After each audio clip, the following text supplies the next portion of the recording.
Welcome to the channel. In spring, my family took a trip to the South Carolina coast.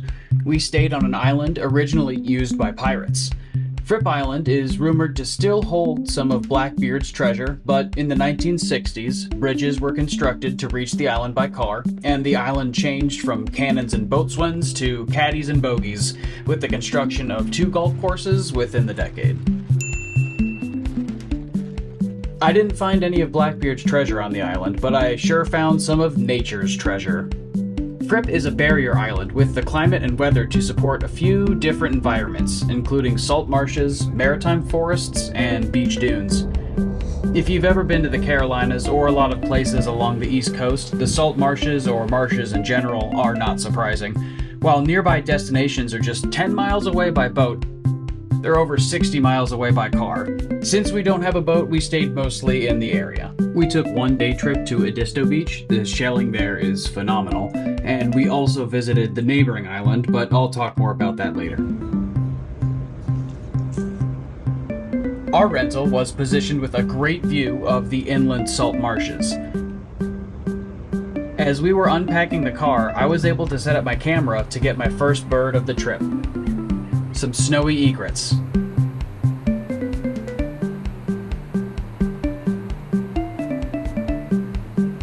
One thing I learned on the trip is how to tell the difference between snowy egret and great egret. Both are white, and while great egrets are usually larger, the easiest way to spot the difference is the beak. Snowy egrets have a black beak, and great egrets have bright orange beaks. These birds are looking for small fish, small crabs, grass shrimp, and even worms.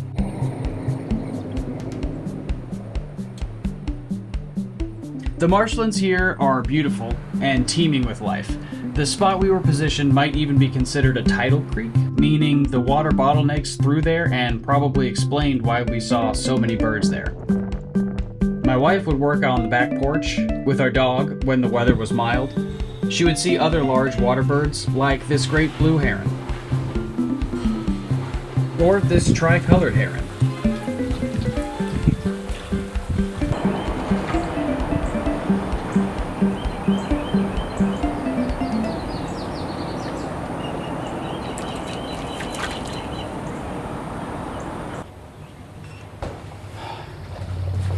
The marsh extended all throughout the island, even reaching areas neighboring the beach. Here I came across either an alien or a marsh wren. They have a really crazy bird. Are we gonna? I want to see this. I don't think we're gonna see that.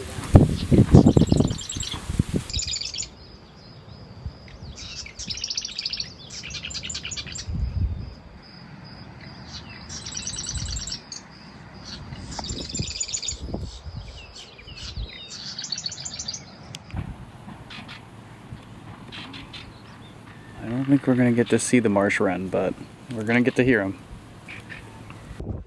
Parts of the island were connected by pleasant walkways. We would often walk them in the mornings.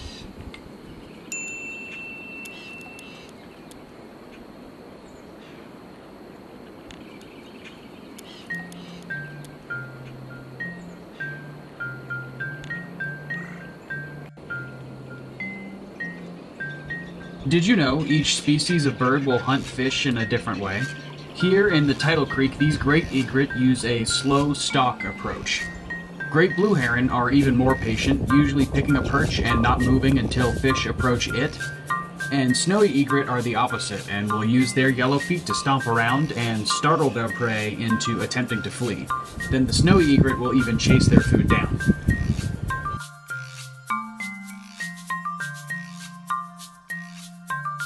There were a lot more egret and heron here, as well as a wide variety of different animals. Luckily, we didn't come across any alligators.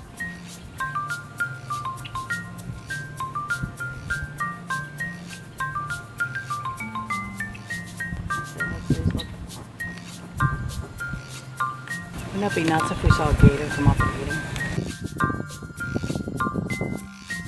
Our back porch would experience the ocean tides, keeping the porch either a bit cooler or warmer depending on if the water was there. When the tide was out, I noticed a whole world explode on the ground below. Little crabs would come out of nowhere and scuttle around the puddles, probably feeding on things in the mud. Most of the time, they all moved without purpose, but at different times, little flurries of activity would pop up. And these crabs were very often terrorized by birds.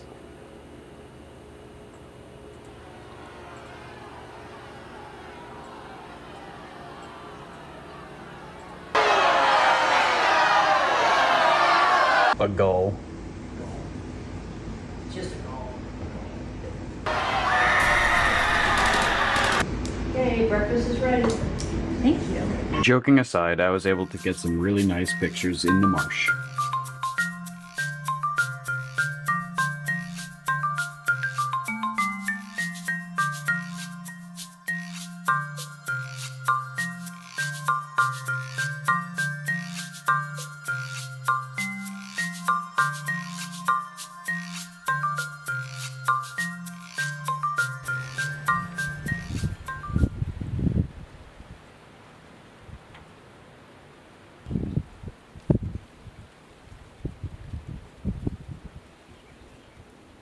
All in all, the marsh was a great surprise of activity, and I got a lot more photographs and footage from it than I thought I would originally.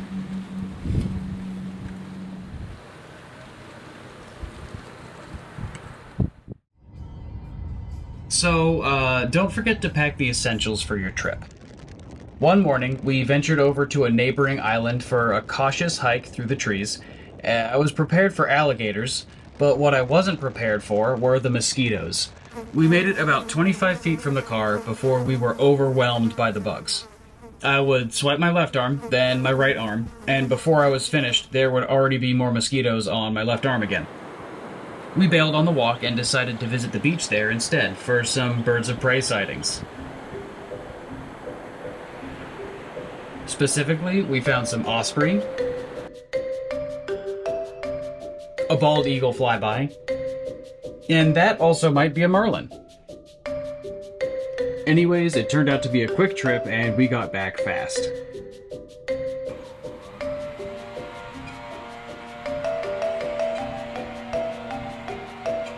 We had a rental cart for easy travel on the island because beyond the salt marshes and tidal creeks, the island was spotted with maritime forests. Here we would drive around and find more birds that I'm used to up in Ohio, as well as some special finds. At any given time, you might look up and see an osprey or a heron flying overhead.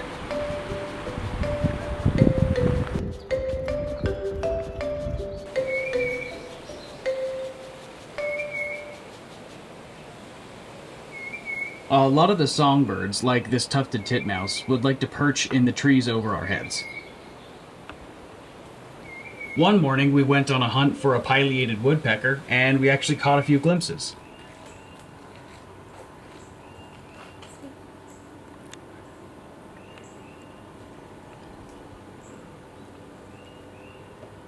The island is also known for its deer population. It was definitely weird to see gangs of deer blocking paths ahead of us. Here comes the deer, doo-doo-doo-doo. Stomps.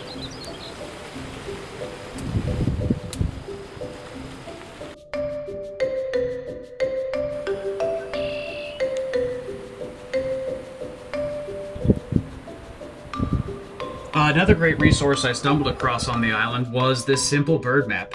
We're going to use that again in a minute. One bird we could never get away from was the osprey. The island was covered in nest posts, and you could almost always hear the recognizable kettle whistle sound they make. Their diet consists of basically just fish, so they have a lot of work to do to stay fed. This is a pretty large catch for this osprey. Catches often range from 5 to 13 inches in length.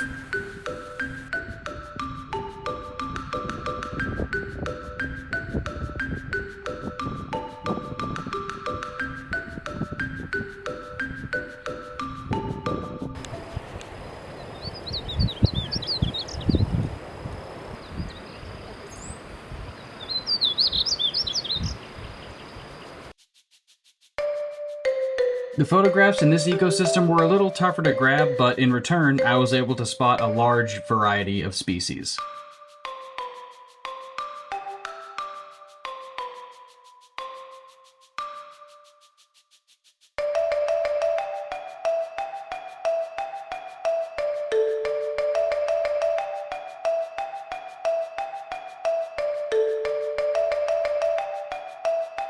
Here's the evening hangout for the black vultures.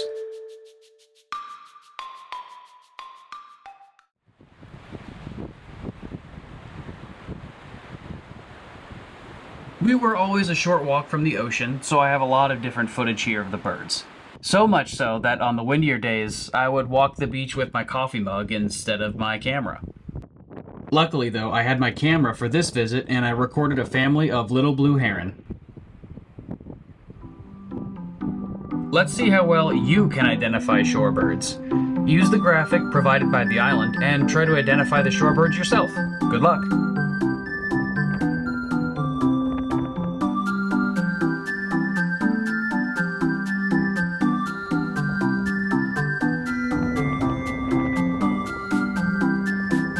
How'd you do? That was the easiest one, so good luck on the rest.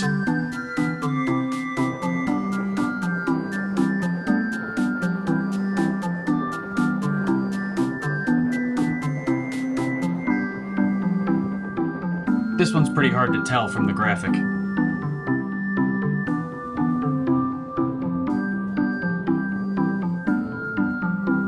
Last one.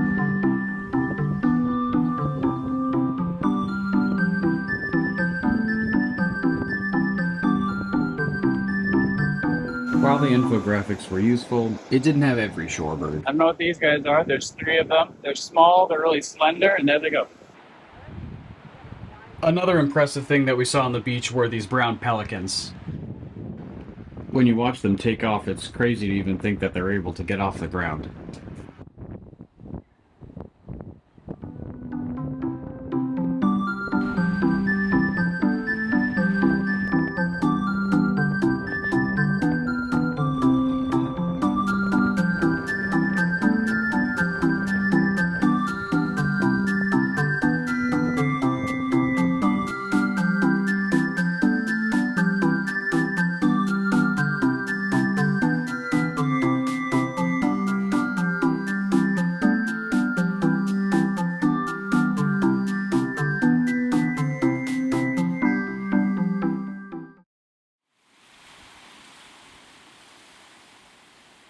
Finally, we also visited a protected bird trail on the island. You've been snooped by, a brown pelican. Some of the footage here was also included in the maritime forest footage. I wanted to focus on this great egret and its quest to catch some fish.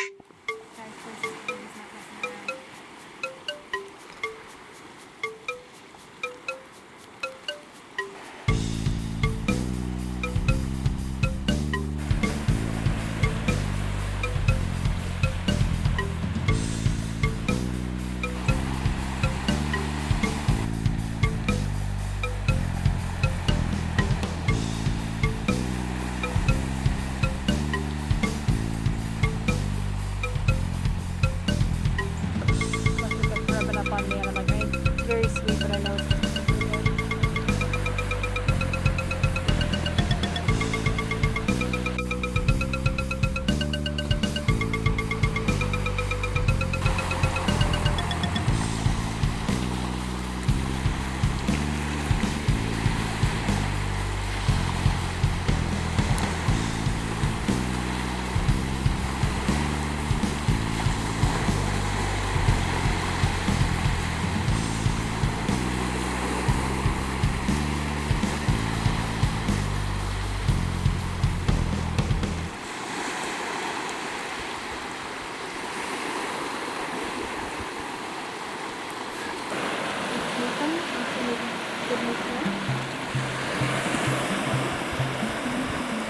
All in all, I spotted 58 species of birds on this week-long trip. A lot of them I had never seen before, like the painted bunting and osprey, and some I was pleasantly surprised to see again, like the pileated woodpecker and tricolored heron. It was also special to see a family of little blue heron. So before I go, I have a confession to make. I haven't been totally honest with you. This trip wasn't very recent. It was actually about 2 years ago. Almost exactly 2 years ago, actually. So for my next video, I'm returning to the island with a goal to beat my previous bird list and find some species that I couldn't spot this time, like the marsh wren. So stay tuned, and thanks for watching.